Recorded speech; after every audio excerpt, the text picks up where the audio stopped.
আশা করতেছি আমার প্রাণপ্রিয় ভাই বোনরা তোমরা সবাই অনেক অনেক ভালো আছো। সো আজকের ভিডিওটা তোমরা যারা কলেজ ভর্তির জন্য আবেদন করেছিলে তোমাদের জন্য। সো আজকে হলো 20 তারিখ। তোমরা সবাই জানো আজকে তোমাদের কি কলেজ ভর্তির রেজাল্ট প্রকাশিত হবে, ঠিক আছে? তুমি কোন কলেজে সিলেক্টেড হয়েছো ওটার কি রেজাল্ট কি আজকেই প্রকাশিত হবে। সো তো তুমি রেজাল্টটা কিভাবে দেখবা, তুমি যে কোন কলেজে সিলেক্টেড হয়েছো ওটা কিভাবে দেখবা? ওটা দেখার জন্য কয়টা উপায় আছে? দুইটা। একটা হলো তুমি যে ওয়েবসাইট থেকে আবেদনটা করেছিলে ওই ওয়েবসাইটে গিয়ে ইউজার আইডি এবং পাসওয়ার্ড দিয়ে ওয়েবসাইটে তুমি কোন কলেজে সিলেক্টেড হয়েছো এটা তুমি কি অনায়াসে দেখতে পারবো। দ্বিতীয়ত আরেকটা উপায় আছে SMS এর মাধ্যমে।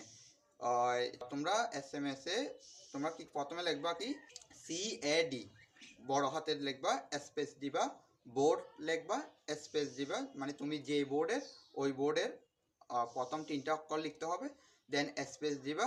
তারপর হলো রোল নম্বর যেটা আছে তোমার রোল নম্বরটা দিতে হবে, স্পেস দিতে হবে, দেন তারপর তুমি যে সালে পরীক্ষা দিয়েছো SSC পরীক্ষা তুমি যে সালে দিয়েছো ওই সালটা তোমার কি দিতে হবে। তারপর দিয়ে কোন নাম্বারে পাঠাতে হবে 16 মানে 16222। আমি তোমাদেরকে এই ভিডিওতে দিয়ে দিছি, এটা তোমরা দেখে SMS টা করো, তোমার কলেজের রেজাল্টটা কি আশা করি দেখতে পাচ্ছ। সো তোমাদের সবার জন্য শুভকামনা রইল, তোমাদের প্রত্যাশিত কলেজ যেন তোমরা পাও এই শুভকামনা তোমাদের জন্য রইল। সবাইকে ধন্যবাদ জানিয়ে আজকের এই ভিডিও থেকে বিদায় নিচ্ছি।